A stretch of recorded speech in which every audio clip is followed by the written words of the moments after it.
Assalamualaikum warahmatullahi wabarakatuh. Perkenalkan, nama saya Fahrani Almirizky Arianto dengan NIM akhir 03. Di sini saya akan mempresentasikan materi tentang analisis klausa pada artikel opini setelah bencana lalu apa oleh Iqbal Adji Daryono yang dimuat Detikcom pada 29 September 2020. Bab 1. Pendahuluan. A. Latar belakang. Bahasa merupakan aspek yang penting digunakan manusia sebagai alat untuk berkomunikasi. Hal ini sejalan dengan yang disampaikan oleh Rahmawati pada 2020 bahwa komunikasi tidak akan berjalan lancar apabila tanpa adanya bahasa. Perkembangan bahasa pun semakin hari semakin berkembang. Bisa dikatakan media mengambil peranan penting di dalamnya. Contohnya koran, majalah, radio, televisi, film, poster, dan spanduk. KBBI pada 2008 yang sudah dianggap sebagai ikon peradaban untuk mendapatkan informasi terkini. Oktarani pada 2014 berpendapat media berperan dalam pembentukan sebuah bahasa. Tidak sedikit istilah baru yang muncul melalui media dan akhirnya diterima oleh masyarakat pengguna bahasa tertentu pada tahun 2019. Ketika kita berbicara tentang bentuk bahasa, yang kita maksud adalah kata, frasa, klausa, kalimat, paragraf, dan lain-lain yang diucapkan dan ditulis. Rumusan masalah. 1. Bagaimana metode penelitian. 2. Bagaimana analisis klausa pada artikel opini setelah bencana lalu apa oleh Iqbal Adji Daryono yang dimuat Detikcom 29 September 2020. C. Tujuan. 1. Untuk mendeskripsikan metode penelitian. 2. Untuk mendeskripsikan analisis klausa pada artikel opini setelah bencana lalu apa oleh Iqbal Adji Daryono yang dimuat Detikcom 29 September 2020. Bab 2. Landasan teori. A. Pengertian klausa. Pengertian klausa adalah gabungan dua kata atau lebih yang terdiri dari subjek dan predikat. Umumnya, klausa akan dilengkapi dengan objek, keterangan, dan pelengkap. Klausa sekilas memang mirip dengan kalimat, tetapi yang membedakan antara klausa dengan kalimat adalah klausa tidak dibubuhi tanda baca dan juga tidak memiliki intonasi akhir ketika dibaca. Intonasi yang dimaksudkan adalah tanda tanya, perintah, sampai berita. Bisa dikatakan bahwa klausa adalah bagian dari suatu kalimat, sedangkan perbedaan klausa adalah frasa. Frasa adalah yaitu bersifat tidak predikatif dibanding klausa yang predikatif. Jika diberikan tanda baca atau intonasi perintah, maka klausa akan berubah menjadi sebuah kalimat. Unsur pada klausa terbagi menjadi dua, yakni unsur inti dan non-inti. Unsur inti terdiri dari subjek dan predikat, sedangkan non-inti adalah objek, pelengkap, serta keterangan. Pengertian klausa menurut beberapa ahli. Rusmaji. Klausa adalah unsur di dalam suatu kalimat di mana mayoritas kalimat terdiri dari dua klausa. B. Ciri-ciri klausa. 1. Memiliki satu jenis predikat. 2. Tidak memiliki intonasi akhir. 3. Jika ditambah dengan intonasi akhir maka akan menjadi sebuah kalimat. 4. Klausa termasuk dalam bagian dari kalimat plural. Yang kelima, memiliki subjek secara tertulis atau tidak secara tertulis. C. Unsur-unsur klausa. Secara umum klausa itu sendiri dapat dibedakan menjadi dua, yakni unsur inti dan tidak inti. Unsur inti klausa adalah subjek S dan predikat P. Unsur yang bukan inti klausa adalah objek O, pelengkap L, dan keterangan K. D. Jenis klausa dari penerapannya. 1. Klausa bebas. Klausa bebas adalah klausa yang mempunyai unsur-unsur yang lengkap sehingga memiliki kemungkinan untuk menjadi kalimat utama, yaitu kalimat yang mempunyai subjek dan predikat. Klausa jenis ini dapat berdiri sendiri dan tidak menggunakan konjungsi. Contoh, ayah bekerja, kakak menyapu. 2. Klausa terikat. Klausa terikat disebut juga anak kalimat. Klausa terikat tidak memiliki kemungkinan menjadi sebuah kalimat karena seringkali tidak memiliki subjek maupun predikat. Klausa ini dapat ditandai dengan adanya penggunaan konjungsi dalam kalimatnya. Contoh, ayah pulang tadi siang, ibu pergi ke pasar. Jenis-jenis klausa berdasarkan fungsinya. Sementara berdasarkan fungsinya, klausa dibagi menjadi 5 macam, yakni fungsi pengisi subjek, fungsi sebagai predikat, fungsi sebagai objek, fungsi sebagai pelengkap, dan fungsi sebagai keterangan. Yang pertama, unsur pengisi fungsi sebagai subjek. Dalam bahasa Indonesia, unsur pengisi subjek biasanya adalah frasa atau kata benda, tetapi dapat juga diisi oleh kata kerja, kata sifat, dan kata bilangan. Pada klausa ini, subjek menjadi sebuah frasa nominal. Kedudukan akan subjek mendahului predikat. Contohnya, saya S belum memahami P, penjelasan guru O, subjek kata benda. Kemudian fungsi predikat dapat diisi dengan kategori kata benda, kata sifat, kata kerja, dan kata bilangan. Contoh, rapat pengurus koperasi S diadakan P bulan depan, keterangan. 2. Anak Pak Lurah S, hanya 1 P. Calon menantuku S, seorang penulis P. Kemudian unsur pengisi fungsi objek.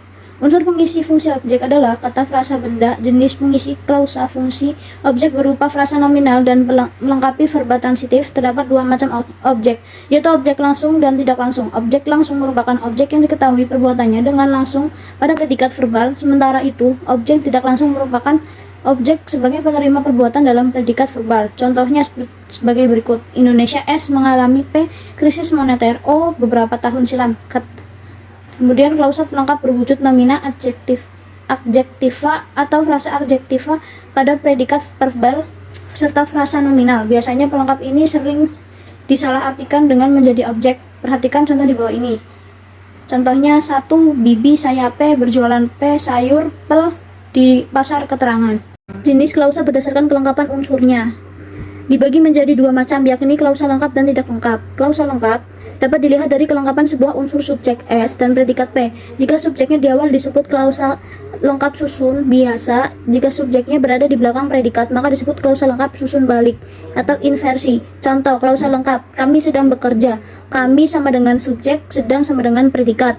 Kemudian klausa tidak lengkap berkebalikan dengan klausa lengkap. Klausa tidak lengkap dapat diamati dengan ketidaklengkapan unsur yang menyusunnya, alias klausa ini hanya terdiri dari unsur predikat tanpa subjek. Contohnya, klausa tidak lengkap itu terpaksa berhenti dari pekerjaannya. Jenis klausa berdasarkan kata negatifnya. Berdasarkan kata negatifnya, jenis klausa dibagi menjadi dua macam, yaitu klausa negatif, yakni klausa yang mempunyai kata negatif seperti tidak, bukan, jangan. Jadi predikatnya bersifat negatif.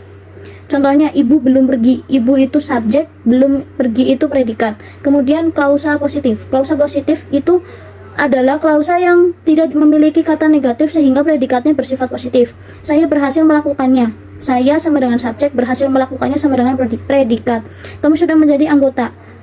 Kami sama dengan subjek, menjadi anggota sama dengan predikat. Bab 3 pembahasan. A. Metode penelitian. Penelitian ini dilakukan dengan menggunakan metode kualitatif. Metode kualitatif adalah metode yang penelitiannya disajikan dengan memberikan deskripsi dan analisis mengenai klausa dalam artikel opini setelah bencana lalu apa oleh Iqbal Aji Daryono. Kajian penelitian ini dilakukan secara terperinci dan mendalam untuk memperoleh suatu deskripsi yang jelas mengenai analisis klausa dalam ilmu sintaksis pada artikel opini. Data pada penelitian ini berupa klausa dalam artikel opini yang dipublikasikan Detikcom dengan judul Setelah Bencana Lalu Apa oleh Iqbal Aji Daryono edisi 29 September 2020. Penelitian ini dilakukan dengan teknik simak dan teknik catat. Dalam penelitian ini terdapat tahapan yang dalam pengerjaannya antara lain: 1. Penelitian membaca secara keseluruhan dan mengeluarkan kalimat majemuk yang mengandung klausa. 2. Mencatat atau mendata klausa yang telah ditemukan. 3. Data tersebut akan dianalisis berdasarkan fungsi kategori dalam peranan unsurnya. Dan 4. Penyajian data. Pada penelitian ini menampilkan data dalam bentuk kolom secara lebih sederhana untuk diuraikan ke dalam penjelasan sehingga didapatkan kesimpulan yang valid dan gambaran yang jelas. B. Analisis klausa pada artikel opini setelah bencana lalu apa oleh Iqbal Aji Daryono yang dimuat Detikcom 29 September 2020. Hasil pada penelitian ini berupa analisis klausa artikel setelah bencana lalu apa oleh Iqbal Aji Daryono. Analisis menggolongkan klausa meliputi fungsi, kategori, dan peran. Dalam sintaksis yang selanjutnya dijabarkan juga mengenai jenis klausa. Setelah dianalisis tercatat terdapat 28 klausa dengan 17 klausa terikat dan 11 klausa bebas berdasarkan unsur distribusinya. 27 klausa positif dan 1 klausa negatif berdasarkan ada atau tidaknya unsur negasi. Lalu yang terakhir 15 klausa verba dan 9 klausa nomina, 3 klausa adjektiva dan 1 klausa adverbia berdasarkan kategori pengisi fungsi predikat.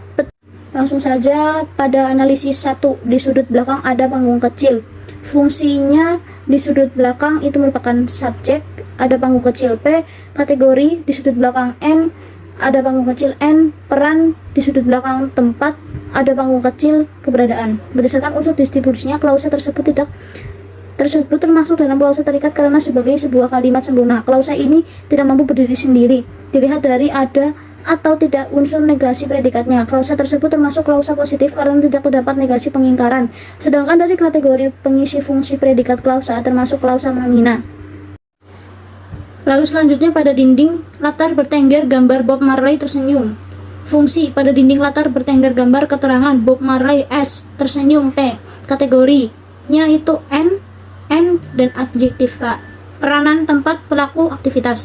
Berdasarkan unsur distribusinya, klausa tersebut termasuk ke dalam klausa bebas karena sebagai sebuah kalimat sempurna, klausa ini mampu berdiri sendiri. Dilihat dari ada atau tidak unsur negasi pada predikat klausanya tersebut, termasuk klausa positif karena tidak dapat negasi pengingkaran. Sedangkan dari kategori pengisi fungsi predikat tidak termasuk klausa verba. Kemudian selanjutnya dan seterusnya dapat dilihat berdasarkan analisis yang sudah saya buat.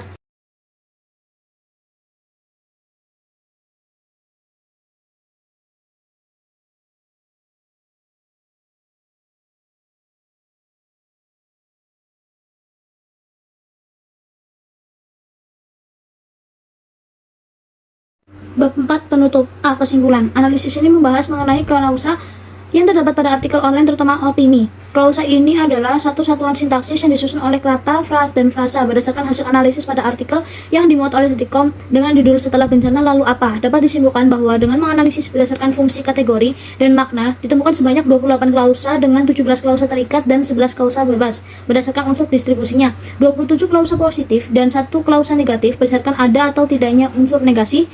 Lalu yang terakhir ada 15 klausa verba, 9 klausa nomina, dan 3 klausa aktivativa, dan 1 klausa adverbia berdasarkan kategori pengisi fungsi predikat. Sedangkan klausanya sendiri ditemukan antara lain klausa berdasarkan distribusinya yang terdiri dari klausa terikat dan klausa bebas, klausa berdasarkan ada tidaknya unsur negasi yaitu klausa positif dan klausa negatif, serta klausa berdasarkan kategori pengisi fungsi predikatnya. Pemahaman akan klausa sebagai satuan sintaksis memberi peranan besar bagi seluk-beluk kalimat.